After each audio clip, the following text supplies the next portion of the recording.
Good afternoon, everyone, and welcome to the SD WAN Show. My name is Eric Brooker. I am honored to be your host for the first inaugural SD WAN Show. Today, we're going to talk about software-defined wide area networks. We're going to give an overall overview of the technology, its impact, some use cases, as well as the value. We're going to talk to some of our industry experts who we'll introduce here shortly to go ahead and talk about some of those topics. Let me introduce you to our guests. I'm very excited to be in a panel discussion today with Michael Brennan. Michael Brennan is the channel chief and dear friend of mine at QoS Networks. We have Matthew Toth. Matthew Toth is the founder and CEO of C3 Technology Advisors, an agent out of the Michigan area. And my dear friend, bourbon connoisseur and senior vice president of global sales at Telarus, Scott Forbush. So before we start the panel discussion, Michael Brennan, I want to start with you. First of all, welcome to the show. Thanks, Eric. Yeah, it's great to have you. So before we start the Q&A session, tell me, who is QoS Networks? Well, first off, glad to be part of the inaugural show for the SD WAN show that we're going to be kicking off. Look forward to many more of these episodes. QoS, who are we? This is probably going to cause some people's ears to perk up, but let me start by saying who we're not, right? We're not an SD WAN shop. You and I have talked about this a couple times over the last couple of weeks, right? QoS is a tech-enabled MSP that's focused on network performance, reliability, and security management. We do this by going beyond SD-WAN, along with proprietary software to manage the edge, routers, WAPs, switches, circuit SLAs, trouble ticketing, with our suite of products built around our intelligent network platform. The platform, it's built for an enterprise use case in mind that delivers visibility automation for advanced view into managing, availability and capacity. And we do this by leveraging AI ops framework and machine learning that allow us, for a unique view into the network while providing monitored analytics and proactive management on top of a single pane of glass. And I'm going to hang right there for a moment on proactive management, right? That's really key for what it is we do. If you look at SD-WAN, SD-WAN's been around for a couple of years. It's launched with a lot of carriers, and a lot of carriers, you and I have talked about this, we've joked about this. We feel that carriers have done it a disservice by either coupling it to the access conversation or leveraging it in a cost reduction exercise, or in other instances, they'll lock it down so it only supports the voice traffic. And that's not what SD-WAN was meant to do, right? SD-WAN was meant to allow applications to soar and bandwidth to sing, right? It was purpose built for that. So how do we do it? We pull in all this data from multiple different sources into the data ocean. We have API service layer that takes in from syslog, SNMP, user input. We proactively monitor over 120 inputs from application performance metrics, network performance metrics, computer resource metrics, and we do all that. And there's single tools out there, Eric, that do it, but the problem is they don't do it great, and they don't tie into operations very well. So it's useless without integrations into ops. So in short, right, QoS, we're technology agnostic to the box. I haven't talked about the technology because we're agnostic to that. We're software enabled, co-managed services provider built around the WAN edge as a service, committed to delivering a superior end user experience, and we use SD-WAN to enable that experience. But most importantly, right, who is QoS? We're technologists. You and I have talked about this. We have our eye on the horizon line, and we're looking at what the next generation is. And from a QoS perspective, that next generation is a full, self-healing platform that fixes many of the current issues that happen today. And in the future, QoS, will drive 50 to 60% more uptime by seeing problems before they happen, right? Future casting problems and fixing them without human intervention. That's the key, right? Let's be honest. SD-WAN's here. It's not going away. Each platform has its merits. We've talked about this, and deliver inherent value to their customers. So SD-WAN's a foregone conclusion. What we as leaders of the industry need to be asking ourselves is, what's the next evolution of SD-WAN? And what can we do to enable our customers to leverage it? And I think the question is, what will technology provide for businesses, the business's end users experience, performance, reliability, security, especially in today's apps anywhere strategy, where regardless of where the user's jumping on, whether they're on the network, right at the branch, whether they're at home, whether they're at Bob's Pretty Good Coffee Company. So, we need to be able to enable a work from anywhere strategy, not just a work from home or work from branch, but work from anywhere. There you go. Is that better? The luxury of the luxury of live television. It's all good, brother. I can hear you. The joys also of working from home, right? So love it. Great insight. I love the part when you talk specifically, and you and I are very much in alignment about leveraging SD-WAN manufacturers and not necessarily the providers. There's a wide variety of issues that can come into there. But let's talk about SD-WAN in the enterprise. QoS as a whole is known as an enterprise solution in the marketplace. So from a broad perspective, pre-COVID, how was SD-WAN adding value in the day-to-day business? Sure, absolutely. Pre-COVID, that sounds like the precursor to a movie title, right? Pre-COVID. So first, right, we recognize, SD-WAN is still early in its life cycle. Technically, we're past early adoption and we're moving into early growth. I would say the channel is still just north of early adoption, right? Prior to COVID, industry experts were stating 1 in 5 companies will adopt SD-WAN in the next 12 months. And prior to COVID, the simple answer is what we've all heard from the beginning as it pertains to SD-WAN. And you might get sick of hearing these 3 points, but you're going to hear them from me a lot, right? It solves for performance, reliability, and security hit or miss. And by doing so, it makes public internet more available and improves capacity of commoditized, based connections. Naturally, this results in the optimization of access spend. There's that conversation. QoS, we come in, we add the extra layer of complete management, no matter of the users or where they are, with complete monitoring across those users. The ultimate goal, SD-WAN is to improve flexibility and agility without compromising performance to advance digital transformation roadmaps. By allowing any user to access any app from anywhere, you're going to hear that, with an end goal of delivering, a ubiquitous end user experience, however they access the resources. And for partners, right? For partners, the opportunity to capitalize on SD-WAN has just begun. North America, if you look at the stats, right? North America provides the highest business opportunity of SD-WAN, holding 83% of the market share. Asia's playing catch up.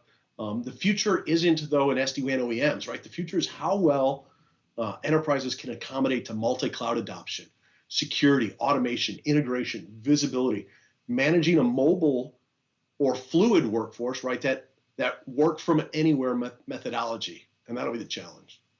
So you bring up a good point. This work from anywhere methodology. Work from home is obviously the new norm. The numbers have gone from 4.7 million workers in January that work from home to now north of 85 million people. That number is going to continue to fluctuate as cities and states open up, potentially shut down again. But how did you as an organization have to shift in the work from home versus what was the normal back in the January, February timeframe? Was that the last time we had normal? Was that when it was? I think it was March 13th for me. I think it was. So, naturally, it changed the way SD-WAN was used, because SD-WAN, it's mostly an appliance-based solution in a branch office. When people went home, this was used less by all vendors. It's just a fact, right? That being said, there's also there were inherent advantages.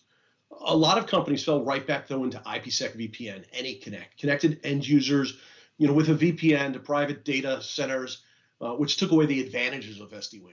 Hairpin routing became, a standard. Capacity quickly became a problem. Performance management was thrown out the window. The list goes on. So there are some people who took their box home with them, but what happens when they go to Starbucks, right? Are they going to take their box with them there? Let's be serious. It's not going to happen. If you have a cloud-based gateway system, we're going to onboard end users and go direct to the cloud, right? With no hairpinning of end users through VPNs and data centers. We can hit the cloud-based VPN concentrators and give the same visibility control to each user. And they just become an endpoint to QoS. With our intelligent platform, right, customers don't skip a beat. SD-WAN in many ways has also become, the business continuity hero. With staff being more constrained or lessened, the edge solution can make overseeing the network one less stress to handle. For those other businesses who haven't embarked or, just are barely embarking on their digital transformation journey and weren't using SD-WAN to the fullest, man, they received a hands-on crash course, right, instantly of what SD-WAN can do for them. And you and I get it. We talk about it. But imagine the challenge this created instantly for IT teams, where 95% of their user base used to be behind the corporate environment, secure. We can argue about what secure means some other day, maybe on another episode. And then suddenly the pandemic forced everyone to work from home overnight. The IT team is now left, trying to manage a myriad of potentially unsecure environments, such as no control over the residential firewall, right? Or other users, right? Family, kids are in school, everyone's on a Zoom call, and they're all on the LAN, bandwidth issues, et cetera. The question then quickly, got presented. How does a corporate IT deliver performance, reliability, stability, and guarantee a superior end user experience while ensuring corporate compliance and adherence to policies? Right? That answer, of course, is SD-WAN. So then does the shift back to working from home to now working back at an office have an impact or change the value in SD-WAN in any way? It's a good question. So, SD-WAN, as SD-WAN evolves, it moves from becoming the appliance-based strategy to a performance and reliability revolution amongst corporations. The thought process here is how can we drive a software-defined perimeter to our end users and think about each end user as a node, right, in the global WAN. And this is the challenge of having two monitors because Eric's up over there, but we're live, so we can deal with it. We deliver the same visibility, automation, and integration to each of those user nodes. We ensure we deliver a ubiquitous level of security. We manage performance by improving the tools, self-healing tools with global cloud-based VPN onboarding. We use strong identity management tools, and that ensures we have good access to control. The answer here is SD-WAN was great for the branch, and now we'll add identity management to the network posture, enhancing, it enhances the value prop, which was not there before. I've said it before in the context of the world going offline. That's how I refer to it. SD-WAN was purpose-built to enable businesses to continue to operate regardless of where the end user sits, work from anywhere. What COVID did was accelerate the business's digital transformation strategy and thereby increased the value of SD-WAN. This goes back to my earlier point about, you and I and the industry leaders being technologists. We need to embrace the philosophy of enabling the end user experience regardless of where they jump on the network, be it home, branch, Bob's Pretty Good Coffee Shop. Performance, reliability, stability, right? Work from anywhere. I hope you have a place nearby called Bob's Pretty Good Coffee Shop. So BigLeaf Networks, not yet. BigLeaf Networks did this. It looks like QoS did this as well. But in the first few weeks of the pandemic, I read some stories about QoS making edge devices available for schools and medical providers. You extended some of your resources at little to no charge to the essential worker community. Talk to me a little bit about that. So yeah, we enabled those businesses to stay connected and ensured business continuity in a time of nothing short of chaos, right? In the first few weeks, no one had a handle on what was going to happen. Businesses didn't know what they didn't know, right? No one was prepared. Funny story, internal story. QoS, we had a vendor, right? Someone who provides us an internal service that was unable to resolve an issue because all of the home workers, all of the personnel were at home and no one could access a core application. And we kind of looked at ourselves and, we're like, hello, right? This is what we do. We can fix this. So we leaned in and we helped them. At the core, we're bringing the corporate network home. We're extending the traditional branch setup and helping businesses to create these miniature, right, micro branches at the home office. Above all, we're doing it so IT teams, CIOs can ensure their employees are seeing the best performance and reliability that they get in the office, because that drives the end user. Because we all know, you and I know, you dealing with your Comcast guy, head in the ground, right? Sitting at home and yelling at your network can be stressful, and it takes away from productivity. So look, you know me, I personally believe in, it's a Latin phrase, acta non verba, which means actions, not words. Of course, we celebrate the accolades and the recognition we get from the industry. But at QoS, we saw businesses, we saw people hurting, confused. And we have this knowledge and we have this experience, right? 30,000 devices under management, global footprint. And we have that knowledge. We just wanted to get it out to as many businesses as possible to ensure, minimal impact to core essential businesses while they work through comprehending how they themselves were going to, respond to COVID. So that's what we did. We rolled up our sleeves and we leaned in to help. I love it. We did something very similar at BigLeaf Networks. I know a lot of corporate America came out and did something similar in an effort to just help people. There was a time, to your point, we didn't know what we didn't know. And so it was great to see. It was great to read some things about you. So, Michael, I appreciate your time and your insight. Stick around for a bit. You're going to join our panel discussion here in just a little while. We are going to take just a quick break. And when we get back, Matthew Toth from C3 will join us. We look forward to it. Hello, my name is Matthew Toth. I'm the founder of C3 Technology Advisors. We do a lot of work in the automotive sector, specifically with WAN transformation. So I'm going to give you an idea of what some of those WAN transformations look like. So this is your current network. This is what your networks typically look like for your automotive sector clients.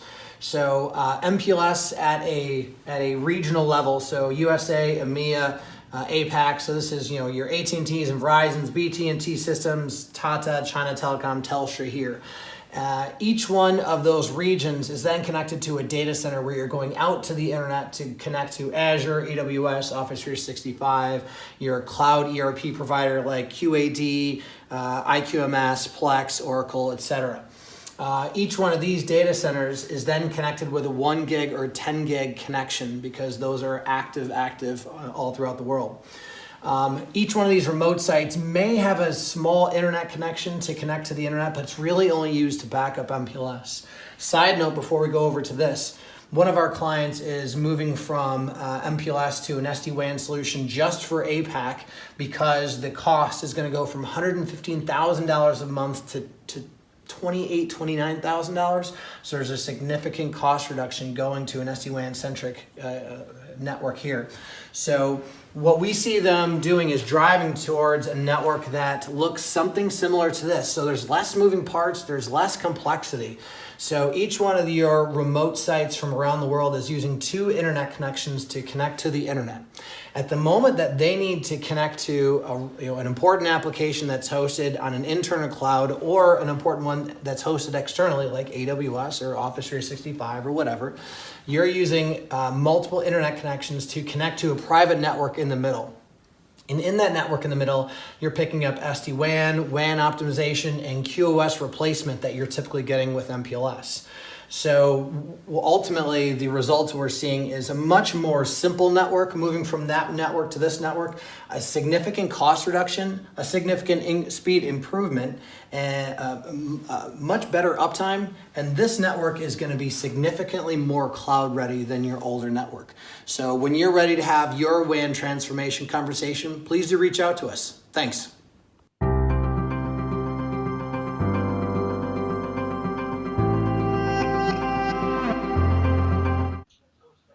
Welcome back, everybody. Again, thank you to Michael Brennan with QoS Networks. We now have joining us an agent to give us a slightly different perspective. Matthew Toth is the founder and CEO of C3 Technology Advisors. Matthew, welcome to the show. Eric, thanks for having me. Yeah, tell us, we watched a great video. I appreciate that. Tell us a little bit about C3 and where you fit into the channel today. Yeah, I founded the company in 2008. Worked for the big carriers for a little while, and honestly was just tired of having the conversation. Every time you talk to a customer, you're always trying to wrangle them into your solution. No, don't look at those other guys. And then, like, as soon as you leave the customer's front door, you're like, I hope they don't talk to this vendor, this vendor, this vendor, because if that's the case, they're going to find that their solution is much, much better than mine. So I like this idea of, you know what, I want to be a true advocate for our customers and show them the landscape and consult with them versus just trying to do this hardcore selling. And based upon that, we started the company in 2008. And yeah, there's 17 of us today and based in the Midwest. I love it. I love it. So as a sub agent, you must hear from a wide variety of people whose relationship to or need for and understanding of SD-WAN is just as varied as they are. What are some of the conversations you're engaged in as it relates to SD-WAN on a day-to-day basis? You know, I take a different tact. I think our organization does. I think we like to talk about the business. So let's start with what makes you money. So, and then let's work down from there. Every once in a while, we want to dive right into a conversation of like, you know, how many bytes and bits and bytes can your flux capacitors deliver? And next thing you know, you're like, well, wait a minute. Like, we're here to sell auto parts. We're here to provide financial services. Let's start with that and move down from there, then talking about bits and bytes and that kind of conversation going here. So that is where we start our conversations and then move down. Okay, who owns those applications? How are you making money? How are you taking care of those customers? What happens if applications go down? Are you unable to deliver that product to your customers? How much does that cost your organization? And you start there instead of on the technical side. So when you ask us about the conversations to us, they are driven by the business, and then we get into the technical stuff. I love it. So you've obviously got a passion for SD-WAN. In fact, for those watching, the show itself really came from a LinkedIn post that you made talking about the critical nature of software-defined wide area network, even on a single circuit at someone's home. So as technology has evolved, I would say SD-WAN has experienced a fairly typical story arc, right? People hear it's the next big thing, but they don't understand it. Then they see it more and more. We're certainly starting to see, to Michael's point earlier, a massive influx in people buying it. But what do you say to those people whose current storyline is, well, I'm not sure I need it yet? Where do you think we are in the story arc, and how do you think we talk to people that aren't ready for it? Boy, for the folks that aren't ready, I actually think that has more to do with change and bureaucracy within their organization than the evolution of the technology, because the technology evolved so quickly. Like, I can't think of a technology where it went from, hey, we're just kind of entering the market, to almost complete maturation in what, maybe a 5-year period. So if someone says, hey, we're just not ready for it yet, then I honestly think it's maybe because they've got a network team and they have a telecom team, they have a cybersecurity team, and you can't get all these guys in the same room at the same time. And just change in general is difficult. So if change in general is difficult, then maybe I'm not going out there and looking for all these innovative solutions, because I'm going to have such a hard time pushing it through my organization. So I would tell you, it has, maybe this is an organization that needs to look inward as much as anything else to accept change, because all the case studies and all the technical stuff is all out there. I mean, you're seeing that today, and that could be through BigLeaf, that could be through VeloCloud, that could be through anybody. I think those organizations need to look inward more. Do you think that COVID and this requirement of us staying at home, working from home, has forced some of that behavior to look inward and start adopting these new technologies, SD-WAN and others? I absolutely do. I think I read something the other day that said that, I think it was IDC said that we accelerated digital transformation, like that was expected to take 5 years, and we did that in like somewhere between like 2 and 4 months. I do, and it was because their hands were forced, and they had users that came to them and said, this is what we need it now, and go get it done. and it wasn't IT dictating to them, hey, this is when we're going to roll out this technology. This is when this is going to happen. No. The organization went to IT and said, guess what? You need to go get this done. You need to go get it done tomorrow. So I know you said, we've been talking a little bit about SD-WAN at home. I think there's some really interesting use cases for that one. Maybe we get into that in a little bit. Yeah, I would love to. Why don't you go ahead and give us some insight in terms of some of those use cases and where you think it fits in the home? Because again, your LinkedIn article talked to everyone from the medical doctor doing a diagnosis over a Zoom call to someone in a contact center. So elaborate on that a little bit, if you would. Yeah, absolutely. And it goes back to that conversation about who is driving revenue for your company. So let's say, you've got your top 5 sales guys, and these guys are making hundreds of thousands of dollars a year, and they're in the middle of a call. They're delivering their sales pitch to Ford Motor Company, and all of a sudden, in the middle of their pitch, their Zoom session goes offline, or all of a sudden it starts to get choppy. And like, the last thing you need is for a really polished sales presentation to be thrown off because you can't get your technology there. Well, what happens if that happens during a board meeting with the CEO presenting his new strategy to the board? Or what if that just happens when the ops guy is trying to connect to Salesforce? And all I can think of is, there is a use case for these folks who are really highly paid that are sitting at home, and they need that bulletproof solution for, to make sure that is a bulletproof experience. And I keep thinking to myself, if you're going to spend less money on real estate and all of the facilities needed to house people, and you're saying, well, we may not need that so much anymore, we're going to put these people at home. Well, then to me, I think you need to reallocate those dollars that are spent at a corporate level, at a facilities and operations level, and push that down to those users at home. You really want to ensure that work from home solution, or that work from home worker, has everything they need to succeed. But I don't think IT has gone out and said, hey, operations, you owe us some of that money, because we need to make this experience really, really good.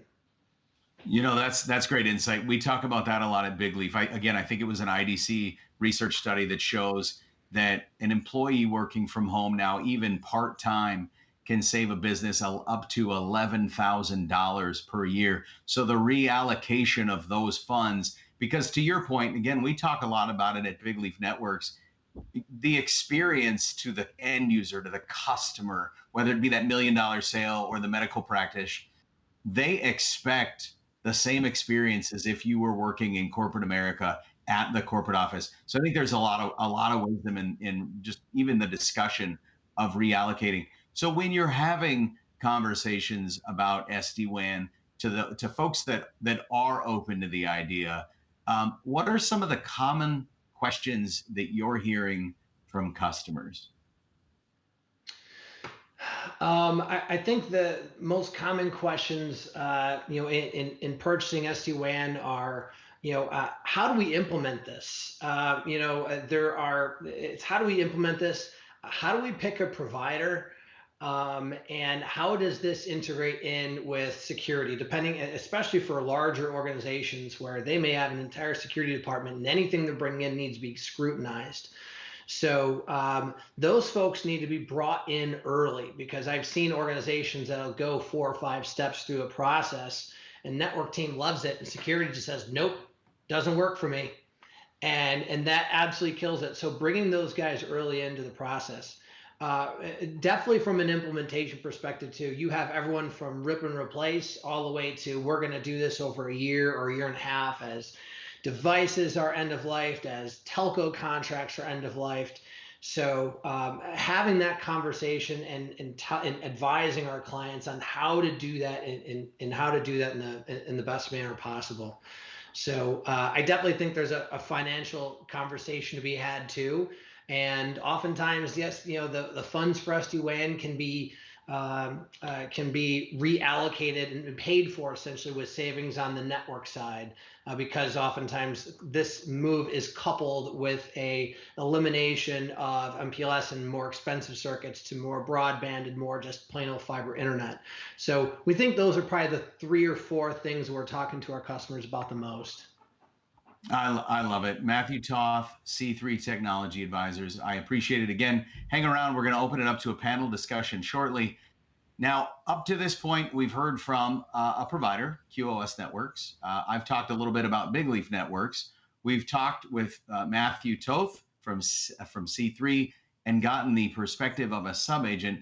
We're going to take a commercial break. When we get back, we're going to talk to Senior Vice President of Global Sales, Scott Forbush, at a master agent and hear what their perspective is at their seat in the channel.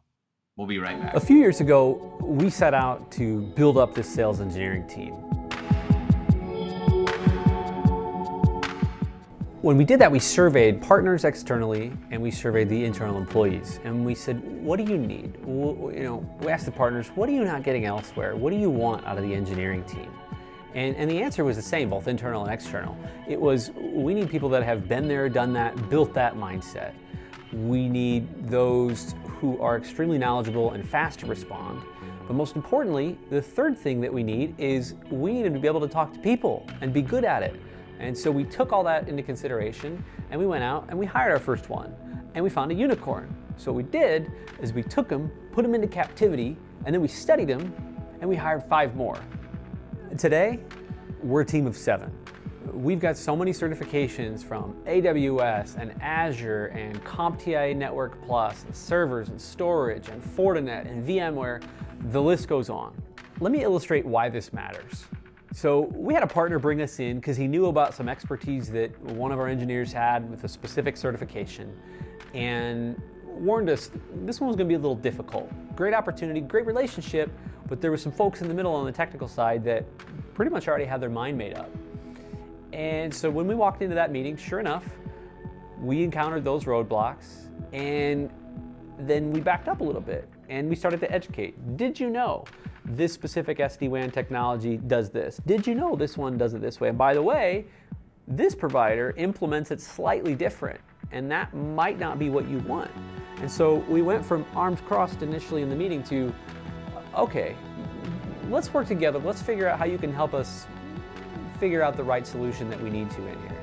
So that solution, for example, just this is one deal, closed at 30,000 MRR, has added another 20,000, and has now opened up other projects. Now that we have that baseline down for the network, we can do all these other things that they wanted to do. So I would encourage you to reach out and have a conversation, get your engineers engaged, and let's see how we can have the engineering team help you just like we helped that partner.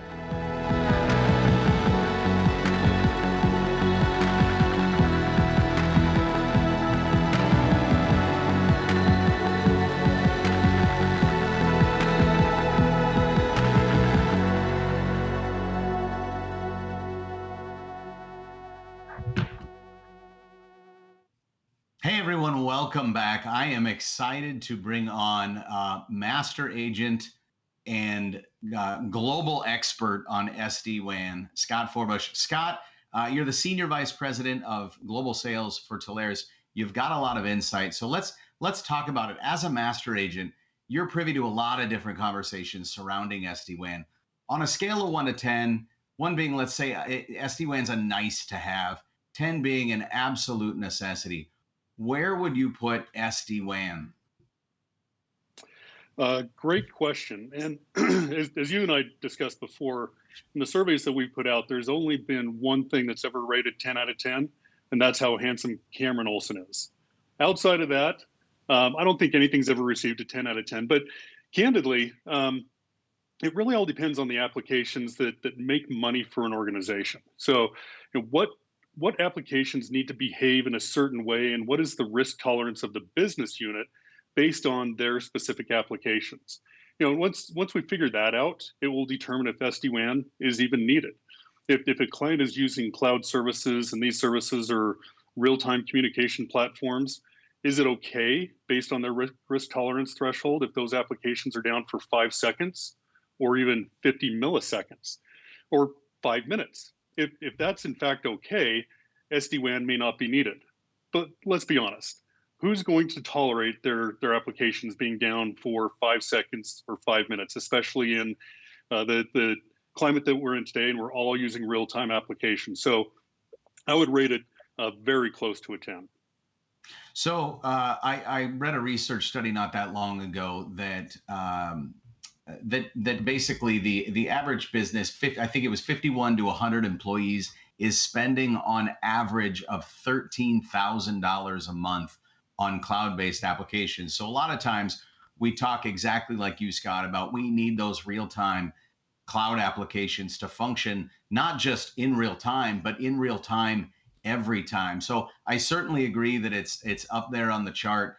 How do we close the gaps for those folks either in the sub agent world or end users themselves that still think SD-WAN is a nice to have?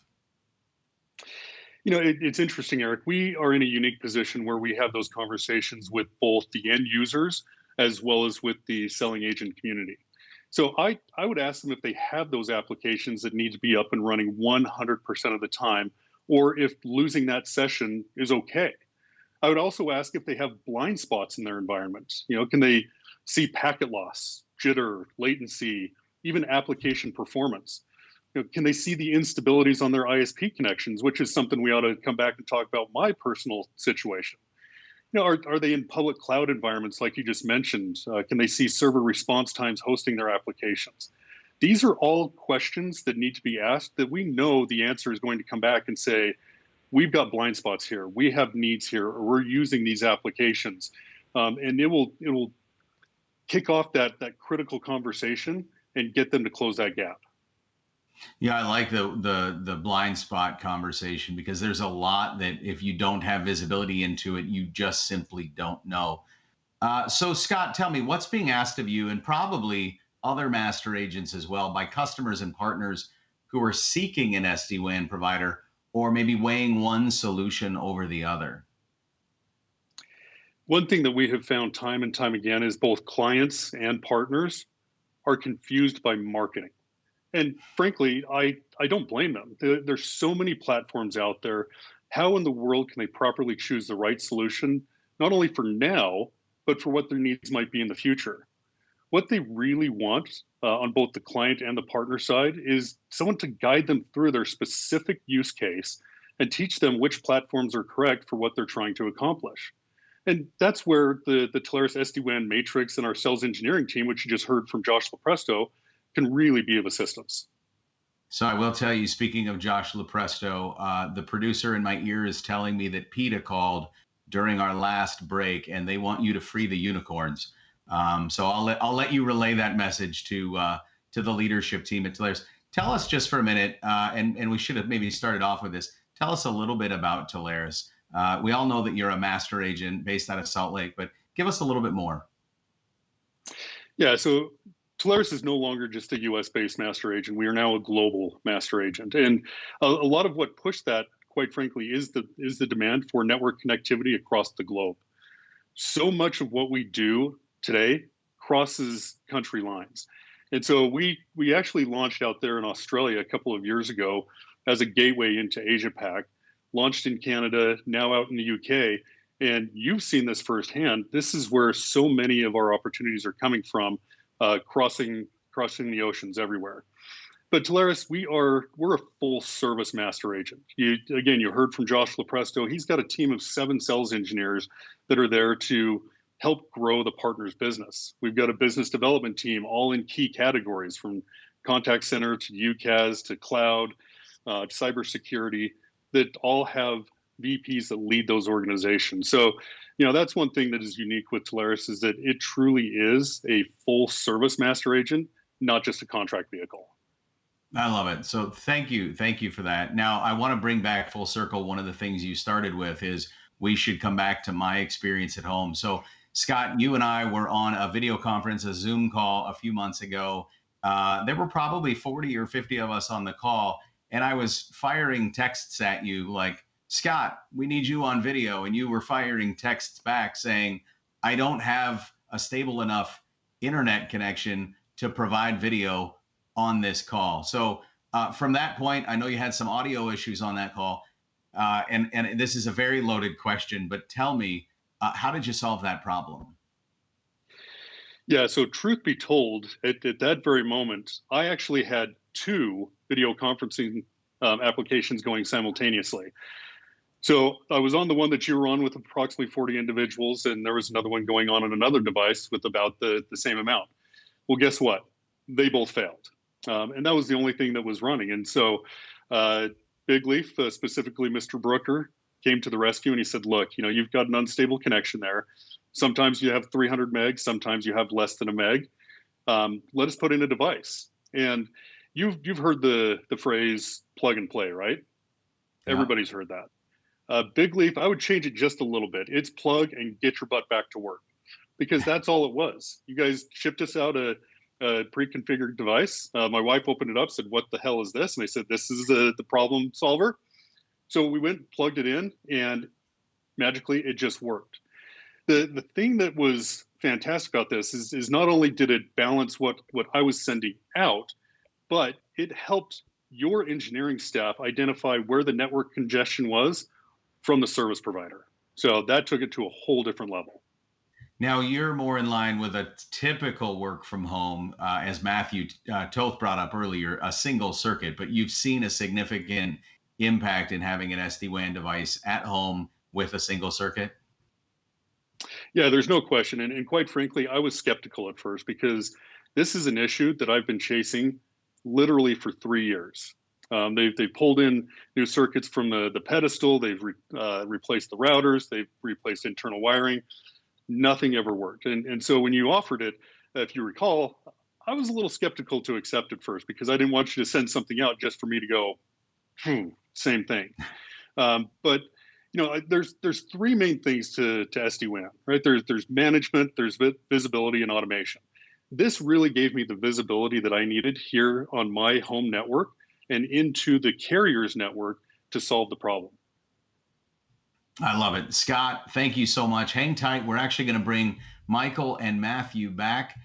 They are our expert panel. Guys, we're going to do a quick Q&A, and I've asked you each to come prepared with a brief success story. So, Michael Brennan, why don't we start with you? Give us just a quick summary of a success story at QoS Networks. I'll use just a COVID response as my success story, right? If you look at, like we talked about back in March when things kicked off, we had a nationwide insurance provider that shall not be named come to us and say, we've got to displace our call center. We're going to send everybody home, right? 9,000 attendees are going home. We need to empower them. Can you guys help us? And we, through our automation, through our intelligent network platform and our product that's called InDeploy, we said, we can do this, right? We got this. So the original ask was like 4,000 devices. So we rallied around it. We deployed 4,000 devices in about a week. That is touched, configured, boxed, shipped, right? You hear very often in the industry zero touch deployment, and at QoS we go above and beyond. We do what's called zero touch plus. This is what I like to call it. I don't know if that's what marketing likes to call it, but that's what I like to call it, because we go above and beyond. We actually, validate that the box is not going to be a DOA, right? Nothing can frustrate your customer more than getting a box out on site and it's dead. So we did that. Midway through the deployment, we were at about 4,200 devices or 3,800 devices up and running. The customer came back to us and said, hey, we need another 5,000 devices. So all in, right, 9,000 some odd devices. We said, great, we can do it. MJ, Matthew Johnson, our VP of operations, his team, or VP of service delivery, his team took it on. And they shipped, configured, and deployed 9,000 devices in just under 10 days. And that was able to help that nationwide provider be up and running. And it just speaks to the level of automation that we bring to the table and the speed in which we can respond to the business challenges at hand. I love it. Thank you for that. That actually makes me think of a BigLeaf deployment we did. Same COVID, sort of a COVID response, if you will. We had one of the largest animation studios in the world trying to finish production on a film, and now they're all working from home. And you can only imagine the way in which working from home with residential grade internet, trying to finish the filming and the automation and editing for an animated film was insurmountable. So bringing in BigLeaf and some of the automation that Scott Forbush talked about earlier was instrumental. Matthew, talk to us about a success story in the SD-WAN space. I think I've got a unique one. So back in 2016, we went to one of our customers and said to him, you know what? We think you should spend less money on your wide area network. And we kind of got a quizzical look, and we're like, you know, we've done enough homework to know that we think that all the diversity you've built into this MPLS network and everything that it is, and applications starting to move off of your network, they necessitate you moving to something called SD-WAN. And this is going on about 4 years ago. And I think you should spend less money with us. And so they started looking at options. And I won't lie to you, we didn't even win the SD-WAN business. But we kept their business and we moved them from a circuits perspective, and we helped them re-architect that network. And you know what? They're still a customer to this day, and their journey changed with us. I'll never think to ourselves that we didn't do the right thing, because that was what was in the customer's best interest, even though they didn't pick us from an SD-WAN perspective. The irony in this is that when that company was acquired, I went to that engineer and said, I really like you. I've enjoyed working with you for the last 10 years. Do you want to come work at C3? Yeah, that sounds good. So he works here today, and he is our SD-WAN engineer. Awesome. I love it. Thank you for that. Scott, I'll throw it over to you. An SD-WAN success story at Telarus. So the one that comes to mind is actually one that a partner brought us to their potential client. So we were interfacing directly with the client in this case. Excuse me. This one, this client was in the transportation industry, had 350 locations across the U.S., and their main goal initially was just simply to reduce the time it took to transfer data from headquarters to the data center. So they also wanted to bring in multiple internet connections and load balance them to utilize the circuits instead of just doing a straight failover and fail back solution. So this was not only WAN conditioning, but also filtering and caching as well. So it was interesting as our engineers got looking at that, they found a really good solution for those first two sites. But then they had the 348 other sites that were just a simple firewall with a 4G backup. So this is a case where not a single platform does both solutions incredibly well. And the use case of the remote sites was completely different from the use case of corporate.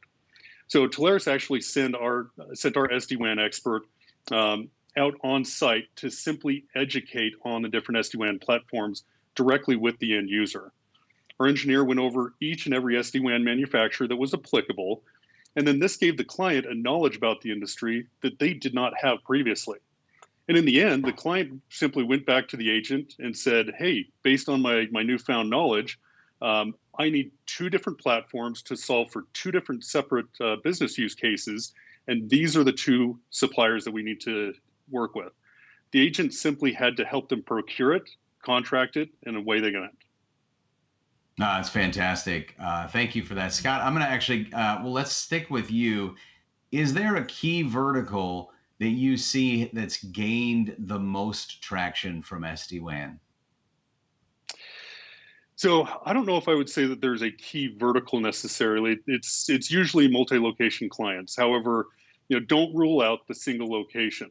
I mean, my case was a prime example of that. But remember what I said before: management, visibility, and automation, really, they fit anywhere. So any client using cloud applications, especially communication platforms, is key.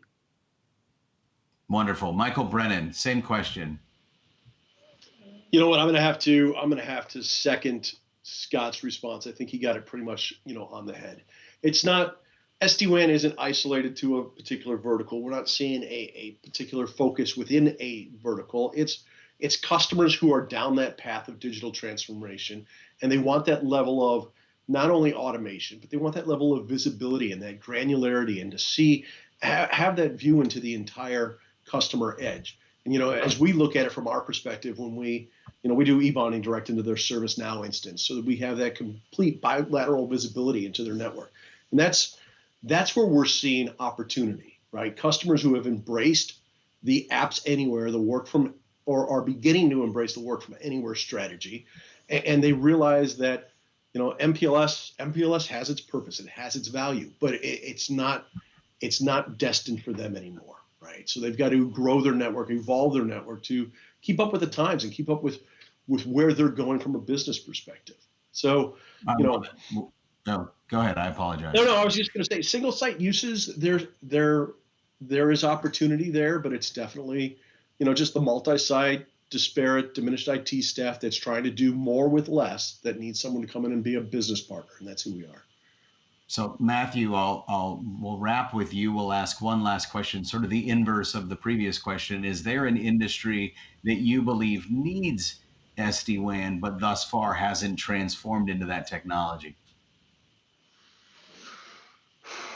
Boy, I feel like adoption has been pretty high across verticals. The one thing that I would say is I'm going to go back to that bureaucracy comment before. I don't know if it's necessarily a certain vertical, but I think certain large organizations have been slower to adopt it just because of their own bureaucracies. So you may have that in large healthcare, large manufacturing, et cetera.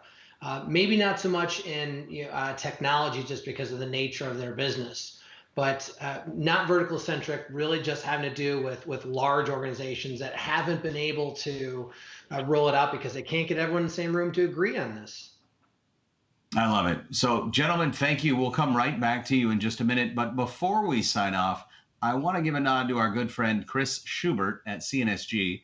His next Heavy Hitters event is literally right around the corner. July 1st, I'm honored to be on that show as well, along with other thought leaders to discuss, debate, and explore, of all things, SD-WAN. Take a look.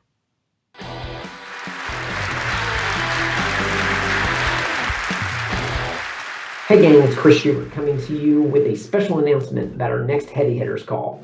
July 1st, high noon. Before you head out to the lake for the holiday weekend, join us as we slay SD-WAN. We're going to be pitting some of our favorite all-in-one providers, Call One, HyperCore, Masergy, and Telesystem, up against some of our favorite pure play providers, Ariaka, BigLeaf, and WAN Dynamics. We're going to run this like a presidential debate, having all these guys get together, tell us what are the best sales strategies, and more importantly, what's the best platform for your customers. We're going to get into it hardcore style. No boring sales pitches, no PowerPoints, all strategy and all for you, our CNSG family. We will see you July 1st, high noon, for the next Heavy Hitters.